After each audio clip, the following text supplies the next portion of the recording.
गुरुदेव परम वंदनीय माता जी सूक्ष्म रूप से विद्यमान हैं। दोस्तों नमन करता हूँ, मानव मात्र को प्रणाम करता हूँ। और आदि शक्ति माँ गायत्री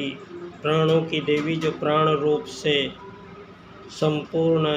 84 लाख प्रकार के जीव शरीरों में प्रतिपल जीवन रूप से विद्यमान वो आदि शक्ति, वो बिजली की भांति आँखों से ना दिखाई देने वाली ऐसी प्राण सत्ता जो संपूर्ण प्राणियों का जीवन हेतु आदि शक्ति माँ गायत्री को हम नमन करते हैं। दोस्तों गायत्री मंत्र हमारे पूर्वज जो आदि पिता हमारे धरती पर आए सतयुग के माध्यम से धरती पर मानवों के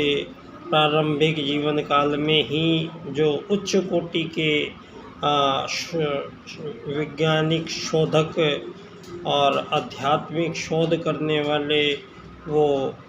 अतुलनीय असीमित और अद्भुत ज्ञान रहस्यों को प्राप्त करने वाले धरती के प्रथम मानव जो आए हैं वो संपूर्ण रूप से श्रेष्ठ मानव धरती पर आए हैं। इस बात का अब हम सारे विश्व के सामने प्रमाण प्रस्तुत करने की स्थिति में भारत आ गया है। दोस्तों आज तक जो सिंधु घाटी की मोहनजोदड़ो हड़प्पा की जो सभ्यता की खुदाइयों के परिणाम स्वरूप पिछले 2-2.5 हज़ार वर्षों में जो सारे संसार को मानवों को राज की नीति से संचालित किया जाता है। दोस्तों दुनिया में जितने भी ये आज़ाद देश बनाए गए हैं ये एक बहुत ही षड्यंत्र पूर्वक और ना घटित होने वाली कुछ ऐसी घटनाएं मानव यहाँ पिछले 1000 वर्षों से करता चला आया है। ऐसी गलतियाँ जिनका परिणाम हमेशा ही शून्य रहेगा, चाहे वो 1000 साल तक की जाएं गलतियाँ, चाहे 2000 साल तक की जाएं गलतियाँ, लेकिन उनका परिणाम जो है वो शून्य ही रहेगा।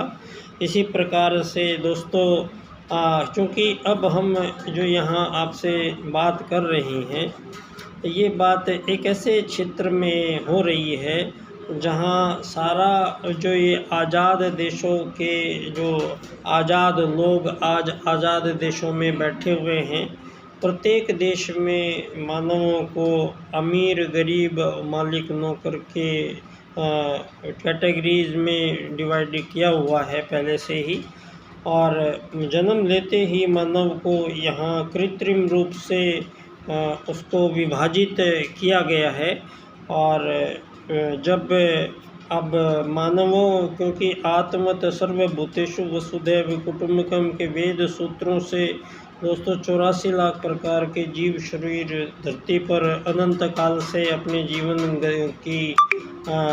यात्रा पूरी करते आए हैं।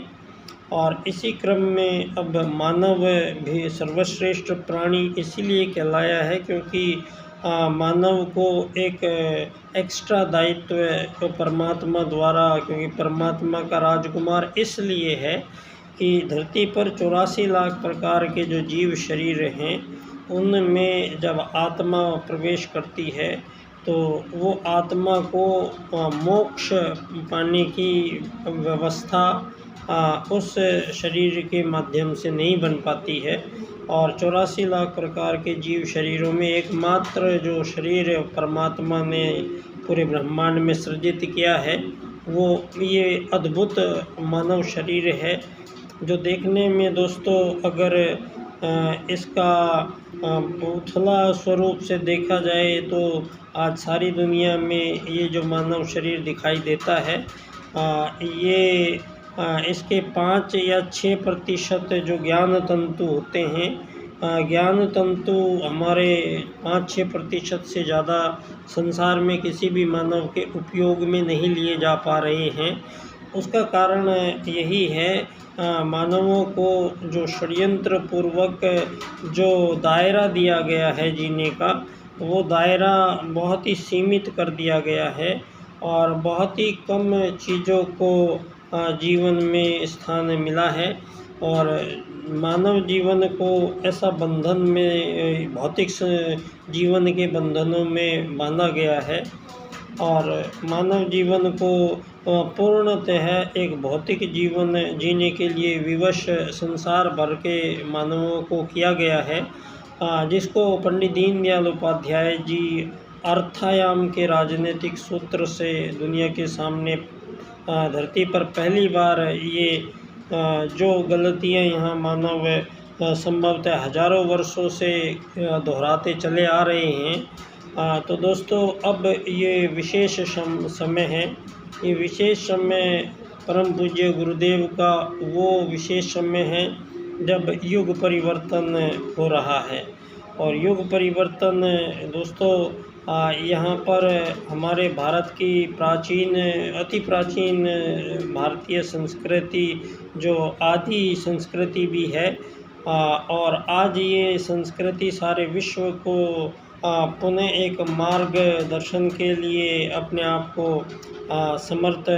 पाती है और तैयार करती है, क्योंकि ये जो आगामी विश्व बहुत गलत तथ्यों के आधार पर इसको निर्माण किया गया है, जहाँ मानवों के बीच में धर्म, अर्थ, काम और मोक्ष चारों ही चरणों में मानव को त्रुटिपूर्ण व्याख्याओं के परिणाम स्वरूप यहाँ कुछ का कुछ उपस्थित हो गया है दोस्तों। और सारी मानव जाति आज एक दूसरे से स्वार्थवश धन आधारित जीवन पद्धति के कारण मानवों के बीच जो सामंजस्यपूर्ण सद्भावना, जो हमारी भावुकता, भावनाएं जो मानव की हैं, जो मानव की जो मानवीयताएं हैं, वो आज धरती पर पुनः बहुत तेज़ी से कम होती चली जा रही है। और सारे विश्व में मानव ही मानव के प्रति अत्यधिक हिंसा और अत्यधिक मानव से दुर्विसंधियाँ और मानवों के प्रति क्रूरता और मानव ही मानव के प्रति विष और जहर खिलाता चला जा रहा है दोस्तों। और सारे संसार के मानव जो इनकी जो प्रगति कही जा रही है, ये एक दूसरे मानव के स्वार्थ से जुड़ी हुई है। तो यहाँ धरती पर इसको बोला है पंडित दीनदयाल उपाध्याय जी ने, धन आधारित जीवन पद्धति का जो ये निर्माण पूंजीवाद किया गया है, ये भारत की सनातन वैदिक पद्धति नहीं है। और उन्होंने कहा ये विचार जो है कि कोई भी मानव एक दूसरे की वस्तुओं का आदान प्रदान करेगा या किसी से सेवा सहायता लेगा, तो बदले में कोई धन, रुपया, पैसा, संपत्ति देने का कोई भी विचार प्रकृति में 84 लाख प्रकार के जीव शरीरों में नहीं है। तो मानव के लिए भी ये कोई नियम नहीं है। और हमारे यहाँ त्याग और सेवा, सहायता, समर्पण, सहयोग, यही मानव और मानव के बीच में अगर इन बातों से मानव जीवन को आत्मत सर्वभूतेषु और वसुदेव कुटुंबकम के सूत्रों से हम अगर तौल के और उसी के अनुरूप मानव जीवन का पुनर्मूल्यांकन आज हम करें, तो दोस्तों आगे का मार्ग जो है हमें ये 2 वैदिक सूत्रों से ही प्राप्त होगा। क्योंकि ये जो सनातन धर्म है, ये प्रमाणित करता है कि धरती पर सबसे पहले मानव आगमन जो हुआ वो भारत में हुआ। और उत्तराखंड क्षेत्र के नीचे के भाग में मनु पहले मानव थे धरती के। और मनु का जो प्रथम परिवार मकान बना, आवास बना के रहना प्रारंभ किया, वो पहली बस्ती आर्यों की बस्ती कहलाई। और आर्य उनको इसलिए कहा जाता था क्योंकि उनके कर्म दिव्य और श्रेष्ठ कर्म लेके मानव आए थे। और यहाँ कोई जो आपने चार्ल्स और डार्विन और इनके माध्यम से सारी दुनिया को एक कोशिकी से बहुकोशिकीय और मछली से बंदर से इंसान जन्मे हैं, इस प्रकार की ये भ्रामक मानवों के मन मस्तिष्क में ये जानकारियाँ भरी गई है। फलतः मानव के अंदर जो देव गुण है, जो दिव्य गुण है, उनको छुपाया गया था, जो वो अब पुनः आप जो सारा विश्व नासा द्वारा जो सैटेलाइट से भगवान श्री राम द्वारा श्री राम सेतु पुल जो बनाया गया था, आज वो प्रमाणित होते ही ये साबित होता है कि भगवान श्री राम का आगमन जब धरती पर आया तो पहली बार भगवान को किस लिए आना पड़ा, ये भी समझ लेना बहुत आवश्यक है कि धरती पर यहाँ जब भी मानव रहेंगे और मानवों के बीच में जो भी स्थितियाँ परिस्थितियाँ यहाँ बनेगी, यहाँ मानवों के बीच में अगर स्थिति परिस्थिति उच्च श्रेणी की और धर्म आधारित और मानवीय मनुष्यकृत भाव में रखना है, तो धरती पे यहाँ भगवान श्री राम आए तो उन्होंने सबसे पहले जो समाज बसाने लगा था, और देव समाज था, क्योंकि दिव्य हमारे वेद से ही हमारे धरती के प्रथम राजा भी मनु को बनाया गया। उससे पहले राजा प्रजा की जरूरत नहीं थी। स्वतः संचालित यहाँ हजारों लाखों सालों तक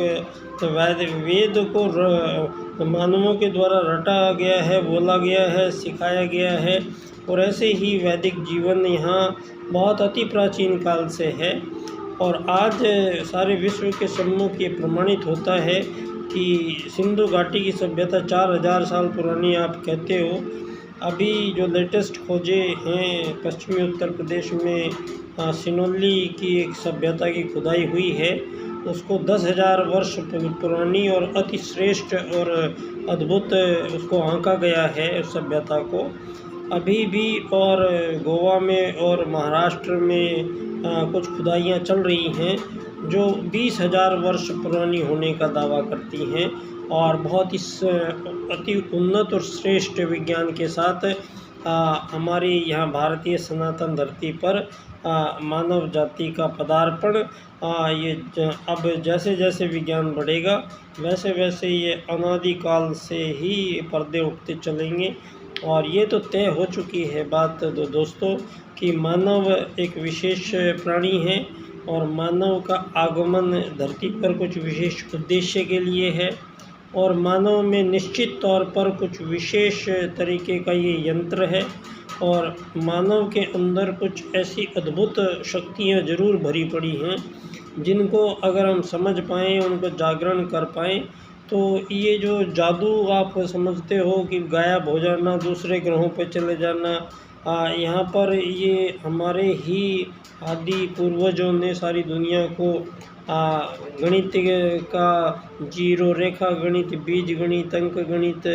सारी दुनिया को आर्यभट्ट ने ये गणित प्रदान ना किया होता दुनिया में, तो आज शायद दुनिया को में कोई भी प्रगति ना हुई होती।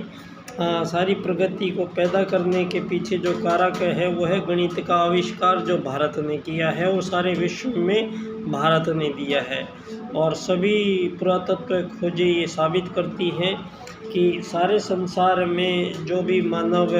जब आर्य जो हमारे प्रथम परिवार था, बाद में राजसिक और तामसिक वृत्तियों के कारण मानवों के बीच उन्होंने आर्य मार्ग को छोड़ना शुरू किया, तो आर्यों ने उन्होंने अपने देश से बाहर निकाला और देश निकाला दिया, तो भारत की सीमाओं से अत्यधिक सुदूर क्षेत्रों में वो अनार्य लोग कहलाए जो आर्यों ने अपने में से बाहर निकाला था। और वो अनार्य लोग ही सारे संसार में, चाहे वो ऑस्ट्रेलिया उस समय आंध्रालय कहा जाता था, और पाताल लोक हम कहते थे, वो अमेरिका में थे। बली का राजा बिलीविया आज भी राजधानी वहाँ उपलब्ध है। और सारे संसार में जो भी शोधें और खोजें मिली हैं वो ये प्रमाणित करती हैं कि आदि मानव, आदि भारतीय जो मानव धरती पर हमारे पूर्वज आए थे, वो अध्यात्म के मार्ग पर, योग मार्ग के पे आगे बढ़े थे, और उन्होंने अद्भुत और मानव के विशेष